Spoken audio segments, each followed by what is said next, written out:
नमस्कार, जय हिंद, वंदे मातरम। दोस्तों आप सभी का स्वागत है आपके अपने यूट्यूब प्लेटफॉर्म राजस्थान क्लासेस पर।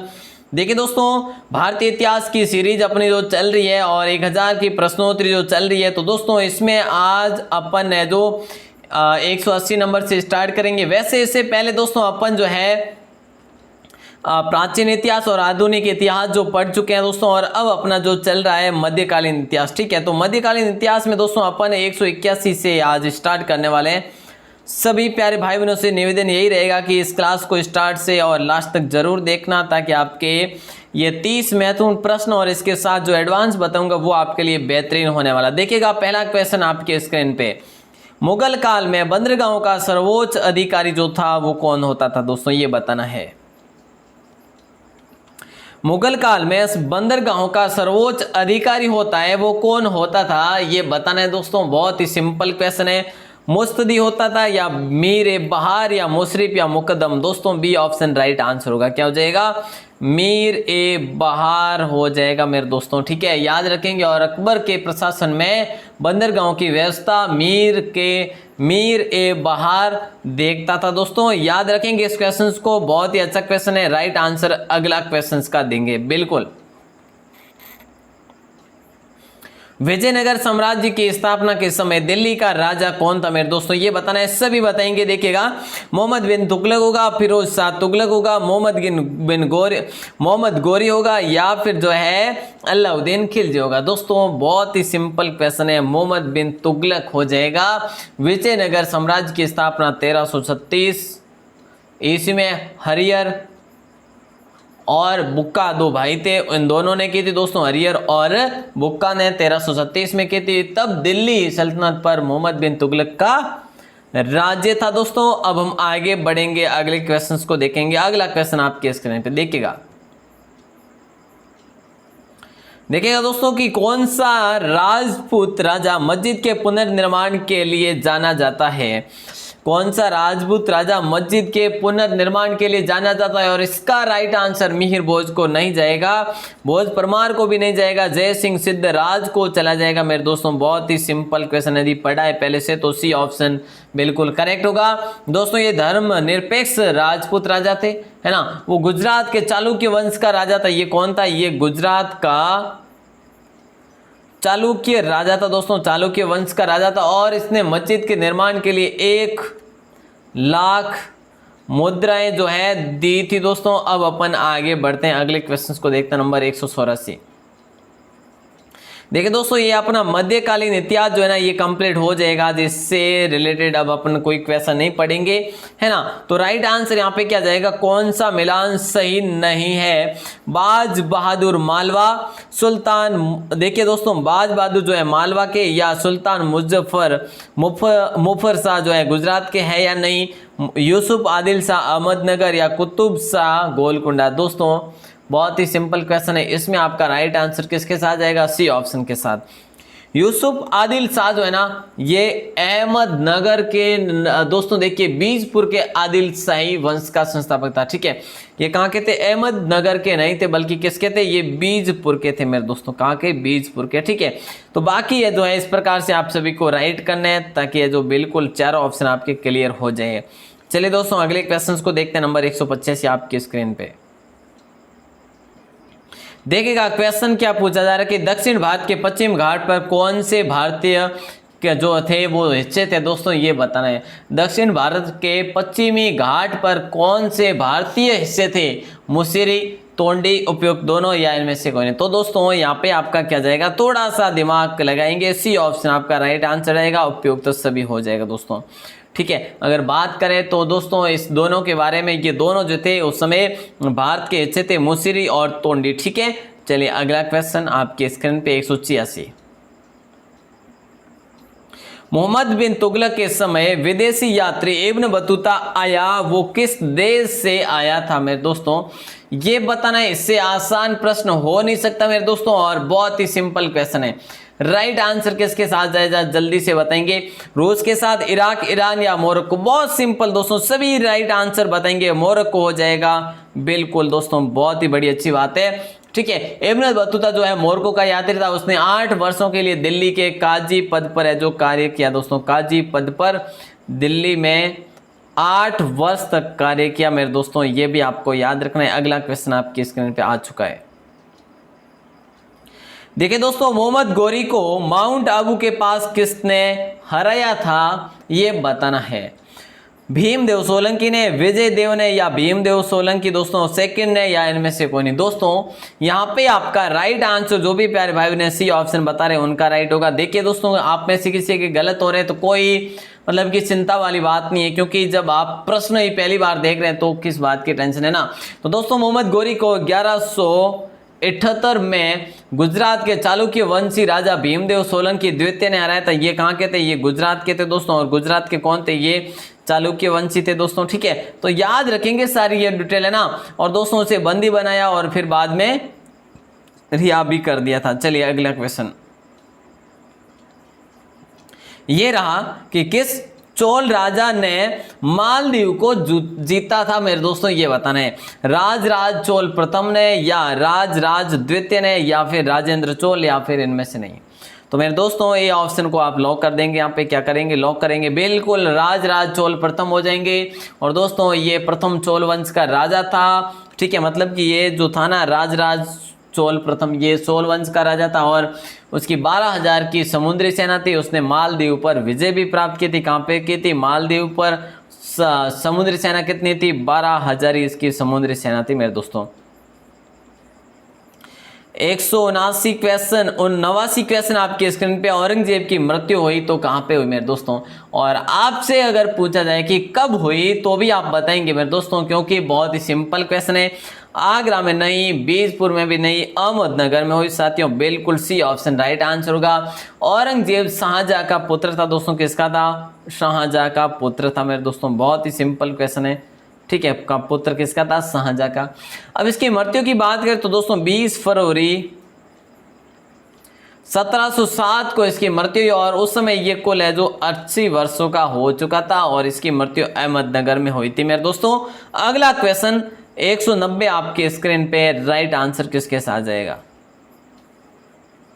अकबर ने बुलंद दरवाजा कब बनाया दोस्तों, और ये बनाया तो कहां पे बनवाया, 1598 में, 1602 में, 1605 में, या 1667 में। दोस्तों बहुत ही सिंपल क्वेश्चन है। बी ऑप्शन आपका राइट आंसर भी जाएगा, 1602 भी हो जाएगा। ठीक है, अशोक, देखिए दोस्तों अशोक ने फतेहपुर सीकरी में, अकबर ने, सॉरी, ठीक है, तो अकबर ने दोस्तों देखिए यहाँ पे बात करें ना तो फतेहपुर सीकरी में 1601 से 1602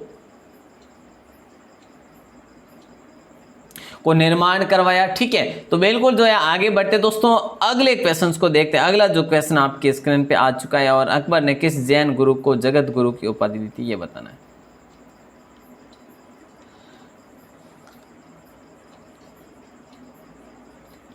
तो कौन सा होगा, आनंद सागर सूर्य होगा। अकबर ने किस जैन गुरु को जगत गुरु की उपाधि दी, आनंद सागर गुरु, विजय कनक गुरु, या फिर जो है हीर विजय गुरु, या विजय शांति चंद्र सूर्य। दोस्तों राइट आंसर किसके साथ जाएगा। दोस्तों यहाँ पे जो भी भाई बने बी ऑप्शन बता रहे उनका राइट होगा। ठीक है, हीर विजय सूर्य को 1520 से 1595 तक के वे जैन मुनि थे दोस्तों। कब से कब तक, 1520 से 1595 तक ये क्या थे, ये जैन मुनि थे दोस्तों। और इन्हें जो है देखिए उन्होंने अकबर को जैन दर्शन के बारे में समझाया। अकबर इनसे इतना प्रभावित हुआ कि उसने इनको जैन मुनि की उपाधि, जगत गुरु की उपाधि दे दी थी दोस्तों। अब अपन आगे अगले क्वेश्चंस को देखेंगे। अगला क्वेश्चन ये पूछा जा रहा है कि मुगल साम्राज्य के बाद कौन सा राज्य सबसे शक्तिशाली हुआ। देखिए मेरे प्यारे दोस्तों, देखिए मुगल साम्राज्य के बाद कौन सा राज्य सबसे शक्तिशाली हुआ, तो राइट आंसर जाएगा मराठा के साथ, ए ऑप्शन जाएगा। देखिए दोस्तों, मुगल साम्राज्य के अंत के बाद मराठा राज्य जो है मुख्य रूप से अस्तित्व में आया, ठीक है। और मराठा की बात कर तो मराठा साम्राज्य की स्थापना 1674 ईस्वी में शिवाजी ने की थी। पेशवा बाजीराव के काल में मराठा राज्य का खूब प्रसार भी हुआ था। 1760 में मराठा साम्राज्य 28 लाख किलोमीटर पेशवा में फैल गया था दोस्तों। कब? 1760 में। चलिए दोस्तों, अब आपका अगला क्वेश्चन देखते हैं।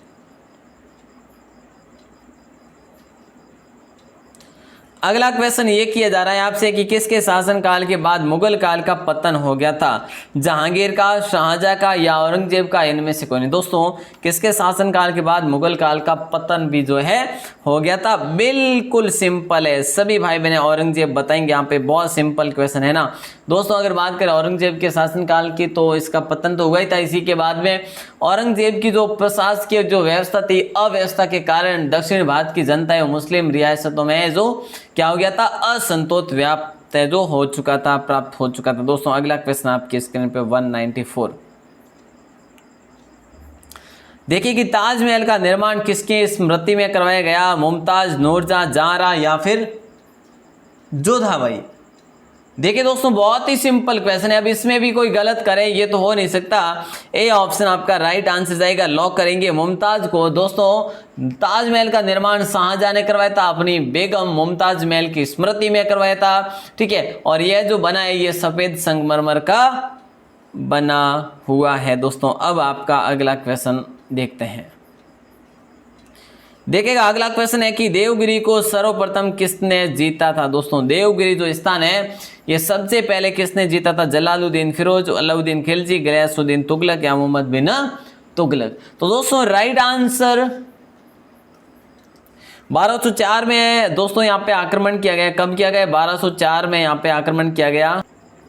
सॉरी, यहाँ पे 1204 नहीं बल्कि 1294 हो जाएगा मेरे दोस्तों, ठीक है। बिल्कुल जो है आपको ध्यान में रखना, देवगिरी को सर्वप्रथम जीता। और देवगिरी के साथ ही साथ दोस्तों और भी जो है भीलसा है, चंदेरी है, इन सभी पर सफल अभियान जो है इसने चलाए थे। और उसके बाद जो है जलालुद्दीन की धोखे से हत्या भी कर दी थी दोस्तों इसी ने, ठीक है। तो है जो ये चीज़ें हैं जो आपको ध्यान में रखनी है। और ये कब की थी जलालुद्दीन की हत्या? दोस्तों 1296 में कर दी थी, ठीक है। तो दोस्तों, अगला जो क्वेश्चन आपके स्क्रीन पे आ चुका है, ये क्वेश्चन क्या पूछा जा रहा है? 1309 में वारंगल के खिलाफ अभियान किसने चलाया था? दोस्तों, ये बताना है। अलाउद्दीन खिलजी ने चलाया था या फिर जो है आपका राइट आंसर मालिक काफूर के साथ जाएगा, या जलालुद्दीन फिरोज के साथ, या गयासुद्दीन तुगलक के साथ? दोस्तों, मालिक काफूर हो जाएगा। बी ऑप्शन बिल्कुल करेक्ट होगा। देखिए, मालिक काफूर जो है अलाउद्दीन खिलजी का सेनापति था। कहाँ का? ये अलाउद्दीन खिलजी का सेनापति था। उसने दक्षिण विजय में महत्वपूर्ण भूमिका निभाई और उसने वारंगल के खिलाफ 1309 में जीत दर्ज की थी दोस्तों। अब हम आगे बढ़ेंगे, अगले क्वेश्चंस को देखेंगे। अगला जो क्वेश्चन आपकी स्क्रीन पे क्या रहता है,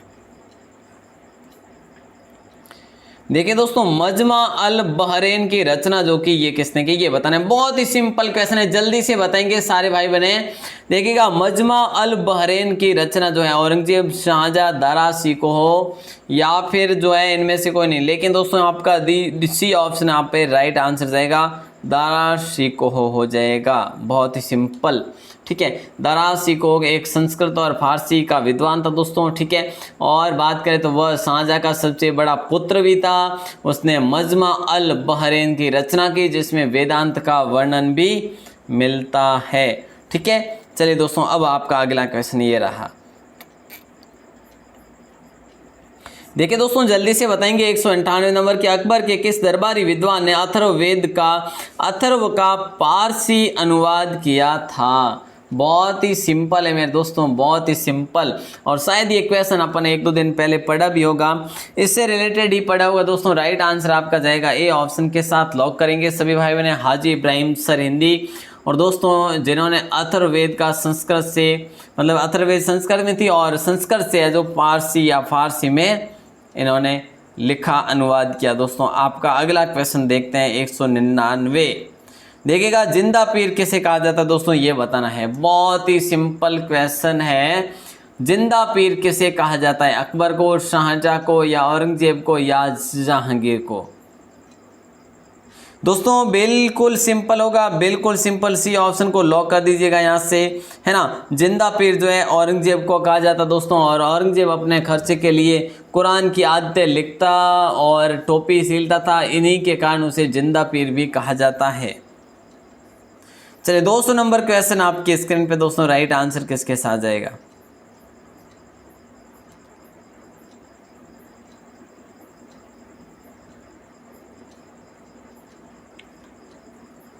घोघा के गोहिल राजपूत राजा मोखद जी गोहिल किसके समकालीन थे मेरे दोस्तों, ये बताना है। और राइट आंसर इसमें भी आपका बी ऑप्शन ही जाएगा, मोहम्मद बिन तुगलक हो जाएगा दोस्तों, ठीक है। क्या घोघा के गोहिल राजपूत राजा मोखद जी गोहिल किसके समकालीन थे? ये भी जो है मोहम्मद बिन तुगलक के समकालीन थे दोस्तों। अगला क्वेश्चन आपकी स्क्रीन पे आ चुका है। हसन निज़ामी, देखिए दोस्तों बहुत ही इंपॉर्टेंट क्वेश्चन है। हसन निज़ामी और फ़ख-ए-मुदबिर किसके दरबारी कवि थे? कुतुबुद्दीन ऐबक के, इल्तुतमिश के, बलबन के, या अलाउद्दीन खिलजी के? तो दोस्तों राइट आंसर यहाँ पे भी आपका राइट आंसर क्या जाएगा? 201 का बिल्कुल, जो भी भाई बने ए ऑप्शन बता रहे हैं उन सभी का राइट होगा, कुतुबुद्दीन ऐबक हो जाएगा, ठीक है। हसन निज़ामी और फ़ख-ए-मुदबिर कुतुबुद्दीन ऐबक के दरबारी कवि थे दोस्तों। आपका अगला क्वेश्चन देखते हैं क्या रहता है।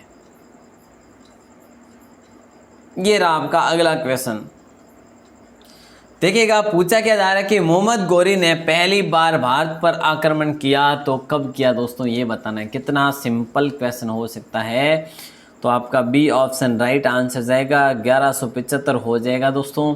मोहम्मद गौरी ने पहली बार 1175 में भारत के मुल्तान पर आक्रमण किया था। कहाँ पे किया था? मुल्तान, चैत्र मुल्तान पर आक्रमण किया दोस्तों। उस समय वहाँ के करमात जाति के मुस्लिम शासकों का राज्य था। किसका था? मुस्लिम शासकों का राज्य था।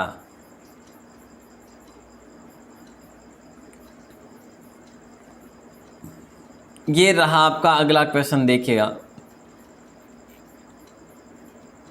देखिए दोस्तों 203 नंबर पूछा ही जा रहा है, किसके काल को मुगल चित्रकला का स्वर्ण काल कहा जाता है? शानदार क्वेश्चन है दोस्तों। राइट आंसर सभी भाई बहनों से बनेगा, अकबर को, या फिर जहांगीर को, या शाहजहां को, या औरंगजेब। सभी के सभी पीढ़ियां जो है यहाँ पे बिल्कुल नाम है दोस्तों। आपका राइट आंसर जाएगा बी ऑप्शन के साथ, बिल्कुल सिंपल दोस्तों। किसके काल को मुगल चित्रकला का स्वर्ण काल कहा जाता है? जहांगीर के काल को, ठीक है। तो दोस्तों मोहम्मद, देखिए दोस्तों यहाँ पे अगर बात करें ना, जहांगीर के काल मुगल चित्रकला का खूब विकास हुआ, और उसका काल मुगल चित्रकला काल का जो स्वर्ण काल माना जाता दोस्तों, ये भी आपको याद रखना है।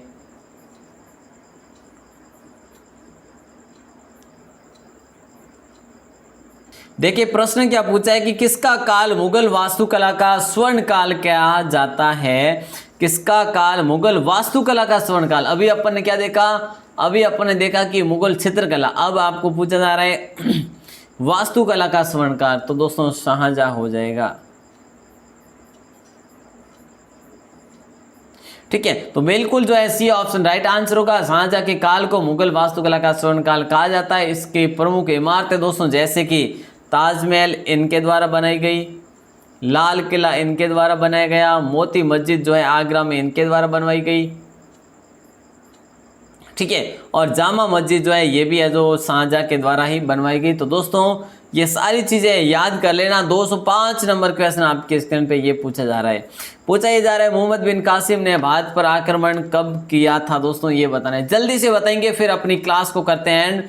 मोहम्मद बिन कासिम ने भारत पर आक्रमण किया तो कब किया? 1711, 12, 13, 14।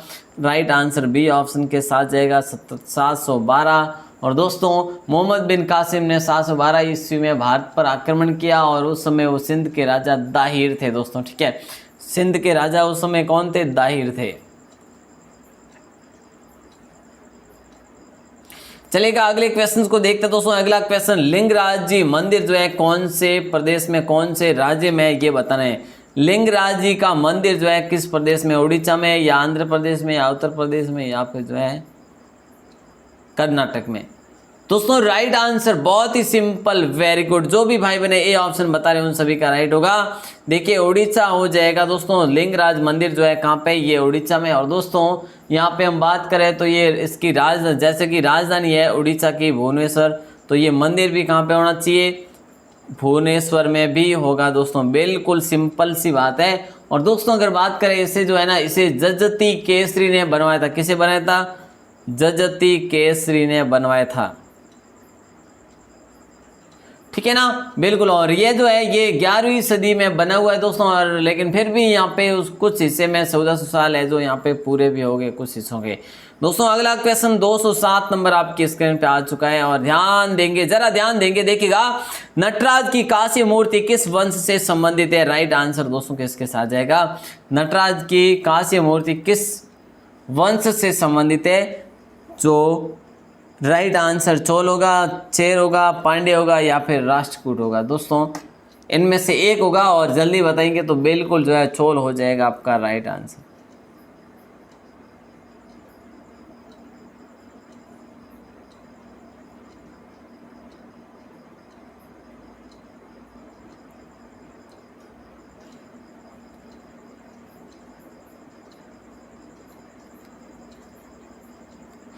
देखिएगा राइट आंसर क्या जाएगा, जल्दी से बताएंगे कि नटराज की कांस्य मूर्ति किस वंश से संबंधित है। तो दोस्तों यहाँ पे आपका ए ऑप्शन बिल्कुल सिंपल सी बात है, चोल हो जाएगा, ठीक है। नटराज की कांस्य मूर्ति चोल वंश से संबंधित। और दोस्तों नटराज का अर्थ यही होता है कि भाई तांडव नृत्य की मुद्रा में महादेवा शिव। दोस्तों 108 नंबर क्वेश्चन आपकी स्क्रीन पे। थोड़ा सा समय लिया आपसे मैंने, यहाँ पे पिछले क्वेश्चन में है ना, हाँ बिल्कुल राइट आंसर अब इसका श्री रंगनाथपुरम का मंदिर जो है कौन से राज्य में स्थित है। राजस्थान में है नहीं साहब, अपन ने ऐसा सुना नहीं। तो मध्य प्रदेश में, केरल में या तमिलनाडु में। दोस्तों श्री रंगनाथपुरम जो मंदिर है, ये डी ऑप्शन आपका राइट आंसर जाएगा, तमिलनाडु के साथ, ठीक है। और दोस्तों बिल्कुल सिंपल क्वेश्चन था ये आपके लिए। और ये तमिलनाडु में भी रंगम में बना हुआ है, रंगम में, ठीक है। चलिए दोस्तों आपसे अगला क्वेश्चन पूछा जा रहा है। देखिए अगर आप क्वेश्चन ये पूछा जा रहा है कि ब्रिटेन की रानी एलिजाबेथ प्रथम किसके समकालीन थी, अकबर के या जहांगीर के या फिर जो है आपके ऑप्शन है कि भाई शाहजहां के या औरंगजेब के। दोस्तों बहुत ही सिंपल क्वेश्चन है, बहुत सिंपल है। राइट आंसर जाएगा आप सभी भाई बहनों का 209 का अकबर के साथ। दोस्तों ए ऑप्शन को लॉक कर देंगे। ब्रिटेन की रानी एलिजाबेथ प्रथम जो है किसके समकालीन थी, अकबर के समकालीन। दोस्तों 1558 से 1603 तक इंग्लैंड की रानी जो एलिजाबेथ प्रथम थी, दोस्तों कौन थी, एलिजाबेथ प्रथम थी, ठीक है। चलिए दोस्तों अब अपन लास्ट क्वेश्चन को देखते हैं, आज का लास्ट क्वेश्चन। और एक क्वेश्चन आपसे वो पूछा जाएगा जिससे आपको जवाब भी देना है। देखिए दोस्तों अब्दुल कादिर बदायूनी, नकीब खान, थानेश्वर किसके दरबारी कवि थे। दोस्तों ये भी बहुत ही इंपॉर्टेंट क्वेश्चन आपके स्क्रीन पे। राइट आंसर जाएगा दोस्तों बहुत ही सिंपल। दोस्तों 210 नंबर क्वेश्चन ए ऑप्शन के साथ आप लॉक कर देंगे, अकबर के साथ। और दोस्तों बात करें यहाँ पे तो अब अब्दुल कादिर बदायूनी, नकीब खान और थानेश्वर तीनों जो थे ये अकबर के दरबारी कवि थे। दोस्तों कल के प्रश्न की ओर बढ़ते हैं। कल जो प्रश्न का जवाब देने वाले जो भैया बहने थे, भूत बावड़ी जो है या मेड़तनी बावड़ी जो है ये कहाँ पे स्थित। तो दोस्तों झुंझुनू, जिन्होंने भी बताया यहाँ पे नाम आ चुका है, रामजस साली भैया जी, पिंटू लाल जी, राजेंद्र केबी जी और निशा जी और है जो नरपत जी। बिल्कुल सभी भाई बहनों को बहुत बहुत शुभकामनाएं। आज के प्रश्न में जो भी आज के इस वीडियो को आज तक अभी तक आपने लाइक नहीं किया तो बिल्कुल दोस्तों कर दीजिएगा। आप आज के प्रश्न को मैं आपको दे रहा हूं, सभी भाई बहन तैयार है ना। बिल्कुल ये रहा आज का प्रश्न दोस्तों, ननद भोजाई के कूप किस जिले में है। ननद भोजाई का ना तो मंदिर पूछा है, ना छतरी पूछे, ना फिर जो है जो कोई थान पूछा है। दोस्तों ननद भोजाई के कूप आपको पूछा है, कूप किस जिले में स्थित है। बहुत ही सिंपल क्वेश्चन है।